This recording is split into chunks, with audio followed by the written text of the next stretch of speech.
J'avais envie d'un pseudo atypique qui attire l'attention, en particulier dans le domaine musical que j'ai choisi, le style musical qui est le rap. C'est une sorte de nom de chef indien, tout ça, ça sonnait plutôt bien. J'ai atterri dans une soirée slam et je me suis dit, il y a des gens qui m'écoutent et qui sont réceptifs. Vas-y, c'est bien, et le rap c'est encore mieux. Petit à petit, je grandis, j'ai vieilli, tout ça, donc maintenant je fais de la chanson rap.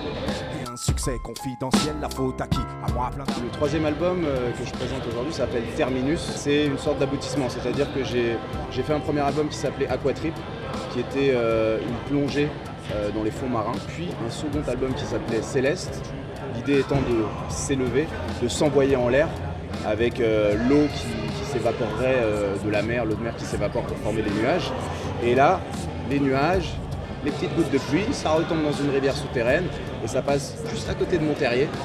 Et on est dans Monterrier. Donc l'idée, c'est Terminus, c'était aussi pour l'espèce de formule Terminus, tout le monde descend, puisqu'en fait, tout le monde va descendre dans Monterrier. J'ai essayé de faire un troisième album très introspectif, peut-être plus sincère que ce que j'avais proposé jusque-là, intimiste, chaleureux, et donc j'ai choisi, en collaborant avec deux compositeurs qui sont Max Pinto, Lucas Dorier, et il y a même mon père qui fait une composition, de partir sur un axe très acoustique. Voilà, parce que je trouve ça très chaleureux les instruments qui sont utilisés dans l'album.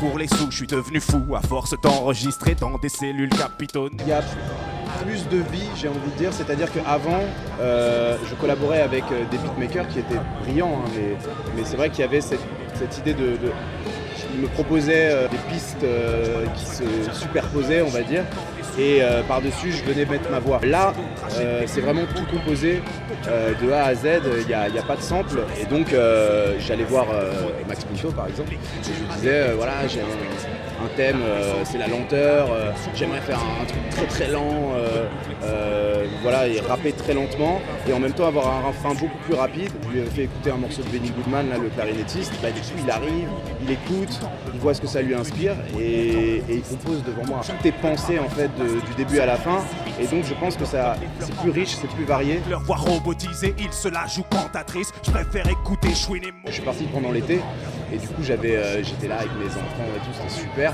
Et d'un coup je me suis retrouvé seul à la maison, parce que je peux pas travailler là-bas. Je me suis dit, c'est ça la solitude, c'est ça l'exil. Disons que ça m'a aussi permis de comprendre des choses par rapport à mon père qui lui-même est venu de Colombie et s'est retrouvé en France, dans un pays où on ne parlait pas sa langue, etc. J'avais un album à terminer, donc c'est vrai que, comme je te dis, ça a pu influencer, disons, la seconde moitié de l'album, parce que j'avais déjà fait la première moitié avant de partir. Underground, ça c'est quelque chose que j'ai écrit là-bas et c'est né d'une conversation avec ma femme qu'on a eue là-bas. Le fait finalement de se retrouver tout seul et de pas trop communiquer avec ses copains, de pas voir ses fans entre guillemets, de pas pouvoir voir son public et de faire des concerts chaque week-end, ça te force à te retrouver tout seul et du coup tu fais le point, donc peut-être que c'est pour ça que cet album est plus personnel et plus introspectif. Elle s'annonce assez sportive puisque vivant à New York, je vais être là que sur des périodes réduites. On enchaîne pas mal de dates. Le mieux c'est d'aller voir sur Facebook ou sur Bands in Town. On enchaîne Montpellier, Marseille, Toulouse, Bordeaux. Et 4 villes qui sont plutôt bien dans des salles qui sont vraiment cool. 4 concerts d'affilée, je l'ai déjà fait, mais là je vais être amené à le faire assez régulièrement. Je précise qu'il y a une date au Trianon le 30 novembre. Et qu'il faut absolument faire craquer les murs de cette salle. On a eu la chance de faire La Cigale sur l'album précédent et de remplir la salle. Je pense que tout le monde s'en rappelle. Donc l'idée c'est de faire quelque chose d'encore plus fou. Et maintenant en plus que je suis accompagné de Max Pinto et Lucas Dorier, ça va être magnifique.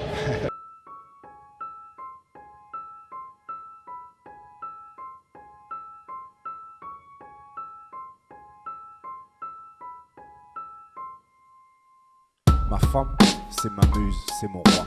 Ça fait plus de 10 ans qu'on vit sous le même toit. Elle m'a avoué hier soir qu'elle ne croyait plus en moi. Ça m'a laissé sans voix. Chez nous c'est elle qui porte la culotte en dentelle. Elle ne court pas après l'argent, elle est certaine de mon talent. Mais a l'impression que je me démène pour ne récolter que des applaudissements. Qu'elle que j'aime, et un succès confidentiel. La faute à qui? À moi plein d'apathie qui me repose sur mes acquis, observant le monde via un écran comme si j'étais banni. Moi qui mise petit, qui ai perdu mon appétit à ma voix de baryton lambda sortie d'une abbaye, aux maisons disques trop frileuses en quête de tubes de l'été, au grand public peu curieux qui veut qu'on lui donne la béquille, aux médias qui s'épient les uns les autres sans se mouiller, désignons les élus à leurs apôtres bien dressés. Peu importe, loin de ces chemins balisés, j'ai plongé dans des mers agitées. En écoutant mon cœur palpiter, il s'est arrêté.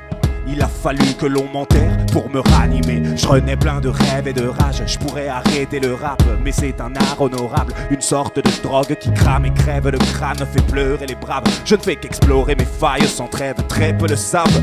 Je gamberge jour et nuit pour trouver des thèmes insolites, des axes inédits. J'ai déjà la chance de ne pas être incompris. De plus en plus de gens me trouvent brillant, pourtant je m'assombris. La prospérité ne fera pas de moi un artiste accompli. J'écris pour me rafistoler, pas pour les sous. Je suis devenu fou à force d'enregistrer dans des cellules capitonnées, mais je suis quand même habilité à piloter une foule apte à frissonner, c'est cool, je peux pas l'ignorer. Comme un mec bourré dans un musée, je fais tomber des nus. Perdu dans mon imaginaire, je me dis que je n'ai rien vécu. Quand je balance un clip, j'attends le buzz et je suis tout le temps déçu. Tandis qu'aveuglés par leur ambition, d'autres achètent des vues. Autant dire qu'ils n'ont aucun mérite, aucune éthique. Je reste intègre et ce depuis la secte phonétique. L'écriture a des vertus introspectives, l'acte est solitaire mais la réflexion collective. J'essaye de me renouveler sans renier mes principes. Je refuse de quémander un feat, tout miser sur un beat ou un clip impudique.